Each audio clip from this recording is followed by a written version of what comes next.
Katie told herself that happiness did not have to arrive quietly to be real.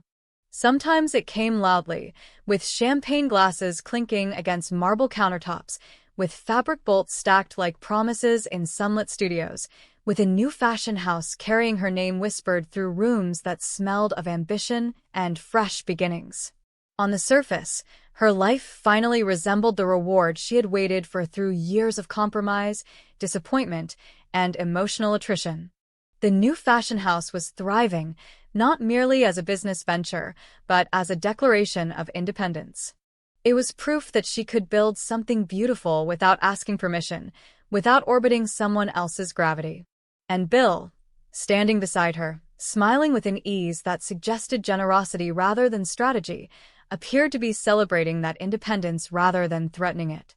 Yet Katie had learned, sometimes painfully, that nothing involving Bill was ever entirely free of subtext. At first, the gift felt almost absurd in its extravagance. Bill had presented it as a gesture of faith, a tangible symbol of belief in her vision.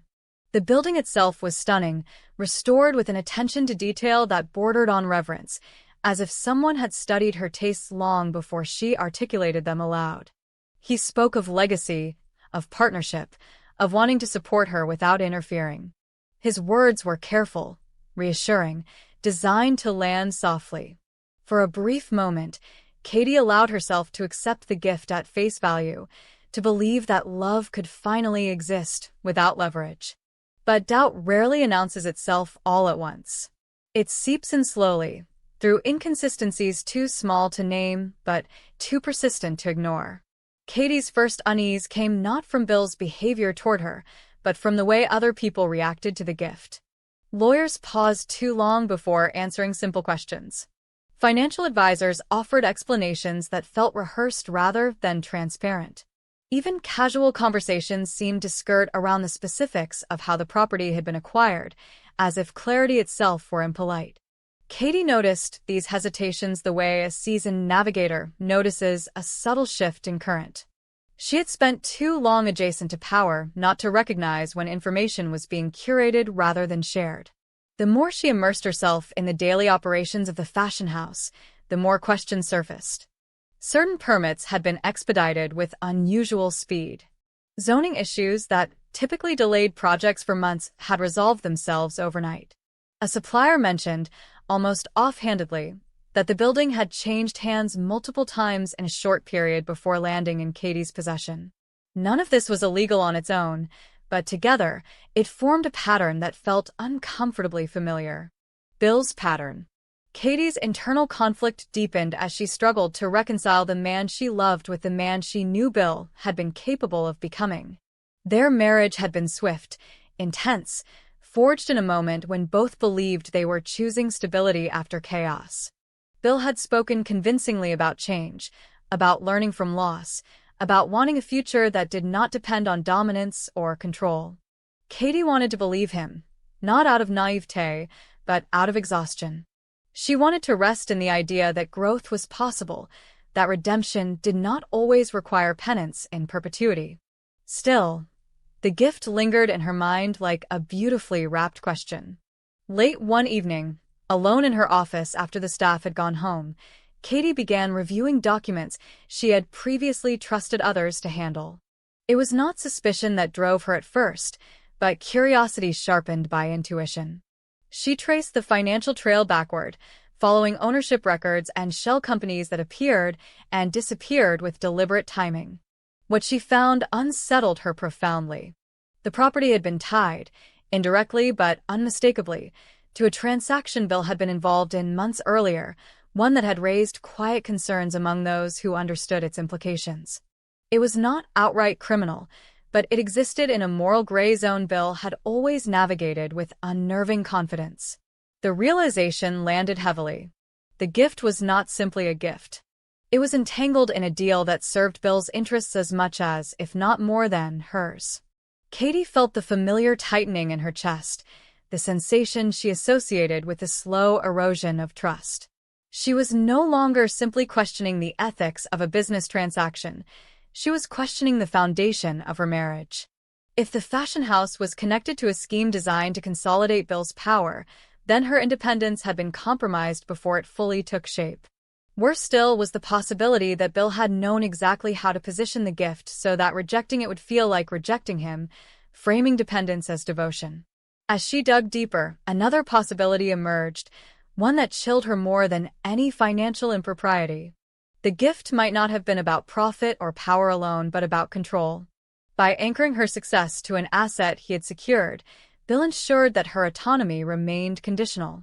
Even if he never exercised that control overtly, its existence shifted the balance between them, making her freedom something he could influence without ever touching it directly. Katie wrestled with the implications in silence, torn between anger and heartbreak. She remembered the early days of their marriage, the intimacy that felt earned rather than demanded, the vulnerability Bill had shown in admitting his fear of losing her. At the time, she had interpreted that fear as humility. Now she wondered whether it had been something else entirely, a prelude to preemptive containment. Confronting Bill was inevitable, but Katie delayed it, not out of fear, but out of a need to understand the full shape of the truth before naming it. She observed him more closely, noting how often he framed decisions as protective rather than collaborative, how quickly his tone shifted when she asserted independence. None of it was explosive, none of it dramatic enough to justify immediate accusation. And that subtlety was precisely what frightened her. Bill had learned. He no longer controlled through force or intimidation, but through generosity that arrived preloaded with obligation. When Katie finally spoke to him, she did so carefully, presenting her concerns not as accusations, but as questions. Bill's response was immediate and revealing. He reassured her with practiced calm, emphasizing his intentions rather than addressing specifics. He spoke of trust, of shared futures, of how hurt he felt that she would doubt him. His words were not lies in the traditional sense, but they were deflections, designed to redirect the conversation toward emotion rather than accountability. The fracture widened in that moment. Katie realized that the issue was no longer the gift itself, but the dynamic it represented. Bill did not see her suspicion as a call for transparency, but as a challenge to his authority within the relationship. His generosity was conditional upon gratitude, his support contingent on compliance. The marriage, still new and fragile, began to strain under the weight of unspoken expectations. As the tension grew, so did the stakes. Katie learned that the transaction linked to the fashion house was part of a broader maneuver, one aimed at consolidating Bill's influence over the Logan family's assets. The implications were staggering. Whether intentionally or not, Bill had positioned Katie at the center of a plan that threatened to destabilize relationships she had fought to protect. Her success, once a symbol of self-determination, now risked becoming a weapon in someone else's campaign. The emotional toll was immense. Katie found herself grieving not only the potential loss of her marriage, but the version of Bill she had hoped he had become. She questioned her own judgment, her willingness to accept comfort without interrogating its source. Yet beneath that self-reproach was a growing clarity. Love that required blindness was not love. It was surrender. As cracks appeared in their relationship, Bill grew increasingly defensive, interpreting Katie's independence as ingratitude. The more she asserted boundaries, the more he framed her resistance as betrayal. What he failed to understand was that Katie was not trying to punish him. She was trying to save herself. The new fashion house, once a sanctuary of creativity, became a battlefield of symbolism. Every success felt tainted by uncertainty, every milestone shadowed by the question of who truly benefited. Katie began exploring ways to disentangle the business from Bill's influence, even if doing so meant financial sacrifice. Freedom, she realized, was rarely cheap. The marriage reached a breaking point not through shouting or scandal, but through exhaustion. Katie confronted Bill with the full extent of what she had uncovered, refusing to soften the truth for the sake of peace. She demanded transparency not as a concession but as a condition for staying. Bill, faced with the exposure of his strategy, reacted with a mix of anger and wounded pride. For the first time, his confidence faltered, revealing the fear beneath his need for control. In that moment, the future of their marriage hung in fragile balance. Bill could choose honesty, relinquishing leverage in favor of partnership, or he could cling to the illusion that power equaled security. Katie, for her part, understood that her happiness could no longer depend on his choice alone. She had already begun reclaiming agency by asking the questions he never wanted her to ask. Whether the marriage survived or not remained uncertain. What was clear was that Katie would not allow her success, her identity, or her freedom to be collateral in someone else's ambition.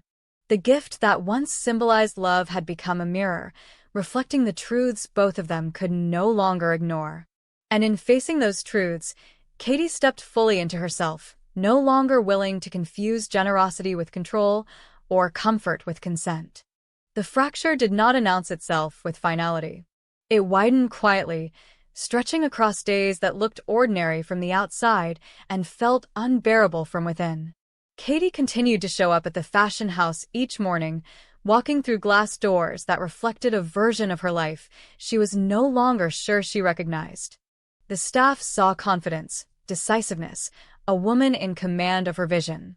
What they could not see was the careful arithmetic running beneath every choice she made, the constant recalibration between what she loved, what she feared, and what she was no longer willing to compromise. Bill, for his part, reacted to Katie's distance not with immediate confrontation but with a renewed intensity that disguised itself as devotion. He appeared more attentive, more present, offering reassurances that felt excessive rather than comforting. He spoke often of their future, of expansion, of how the fashion house could grow into something even more influential if they leaned into the opportunities he could open for her. Each suggestion carried the same subtext. Alignment with him was not merely beneficial, it was inevitable. Katie listened, nodded, and felt the weight of a choice pressing more insistently with every conversation. The more Bill emphasized unity, the more Katie understood how differently they defined it. For him, unity meant consolidation, the elimination of uncertainty through control.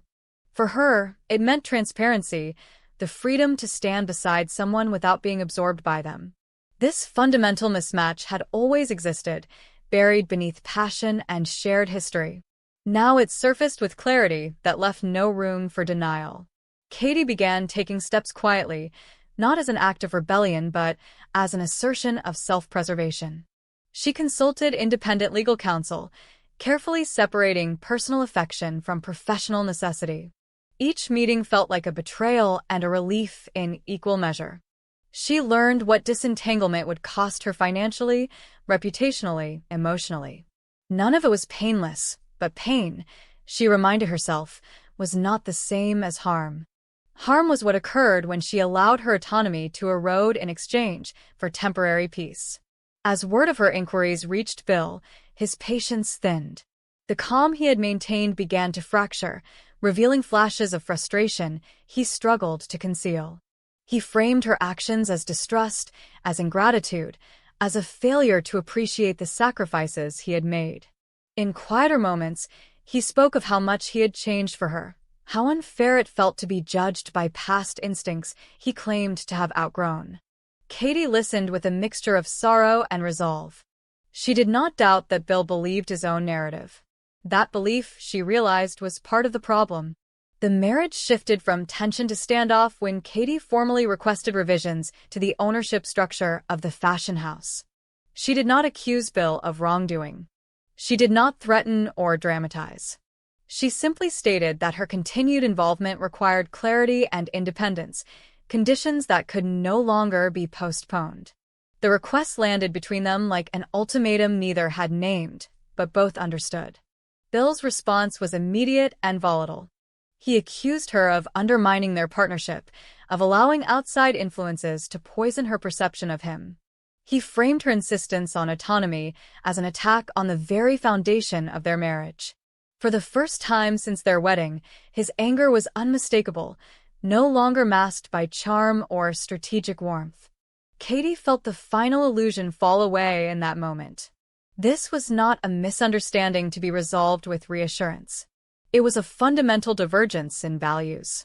The argument did not end with raised voices or dramatic exits. It ended with silence, heavy and absolute. Bill left, not storming out but withdrawing, retreating into a familiar tactic of distance designed to provoke guilt and reconsideration. Katie remained in the house they had briefly called a shared future, surrounded by evidence of choices made too quickly and truths discovered too late. In the days that followed, the consequences of her decision rippled outward. The Logan family felt the strain almost immediately, caught between loyalty and apprehension. Some urged patience, suggesting that Bill's methods, while flawed, were ultimately protective. Others recognized the pattern all too well and supported Katie's insistence on boundaries, understanding that love without agency was not safety but containment. Katie absorbed their opinions without allowing them to override her own clarity. This decision, she knew, could not be made by committee. At the fashion house, the atmosphere shifted subtly. Rumors circulated, speculation fueled by the absence of Bill's visible involvement. Investors asked questions. Partners sought reassurance. Katie answered them with honesty that surprised even herself. She spoke of vision, of ethical growth, of the importance of independence in creative spaces. She did not vilify Bill, nor did she shield him. She focused instead on redefining the narrative around her work, reclaiming it as an extension of her identity rather than a reflection of her marriage. Bill did not disappear. He maneuvered. Katie became aware of quiet moves designed to reassert influence, strategic conversations held without her knowledge, suggestions floated among shared contacts about the instability of her leadership without his support. Each attempt confirmed what she had already accepted, that relinquishing control was not a language Bill spoke fluently, even when love was at stake. The confrontation that followed was inevitable and definitive. Katie requested a final, private meeting, not to negotiate terms, but to speak the truth they had been circling. She told Bill that she no longer questioned his affection, but she could no longer accept the way he expressed it. She explained that his need to secure outcomes, to manage risk through dominance, had turned their marriage into a battleground rather than a partnership. She did not ask him to change. She acknowledged, with quiet grief, that they wanted fundamentally different things. Bill listened in silence, his composure wavering between defensiveness and something dangerously close to vulnerability. For a moment, Katie thought she glimpsed the possibility of surrender, of genuine reckoning. But the moment passed. Bill's fear, deeply rooted and long rehearsed, reasserted itself. He framed the conversation as abandonment, as proof that trust was always conditional, even with her. The words were sharp, but the truth beneath them was sharper still. Bill did not know how to love without leverage. The decision that followed was not dramatic, but it was irreversible. Katie chose separation, not as punishment, but as preservation. The marriage that had begun in intensity ended in clarity, its brevity underscoring the truth she had resisted for too long. Love could not survive where autonomy was treated as a threat. In the aftermath, Katie felt both grief and relief, emotions intertwined so tightly she could not tell where one ended and the other began. She mourned the future she had imagined, the version of Bill she had hoped existed beyond his patterns. At the same time, she felt a profound sense of grounding, the quiet certainty that comes from choosing oneself without apology. The fashion house endured the turbulence and emerged changed but intact. Katie restructured, renegotiated, and rebuilt with deliberate care. Each challenge reaffirmed her belief that independence, while demanding, was sustainable. Her work took on new depth, informed by the journey she had just survived. Success no longer felt like validation, it felt like alignment. Bill remained a presence in her life, not as a partner, but as a reminder. Their paths continued to intersect in public spaces, in shared histories that could not be erased. Each encounter carried a mutual understanding that something essential had been resolved, even if nothing had been forgiven. Katie moved forward with a steadiness she had once mistaken for caution. She no longer equated generosity with love, nor control with protection. The gift that had nearly consumed her independence became the catalyst for reclaiming it. In losing a marriage that could not honor her autonomy, she gained something far more enduring: the freedom to define happiness on her own terms, without compromise, without fear, and without the quiet erosion of herself.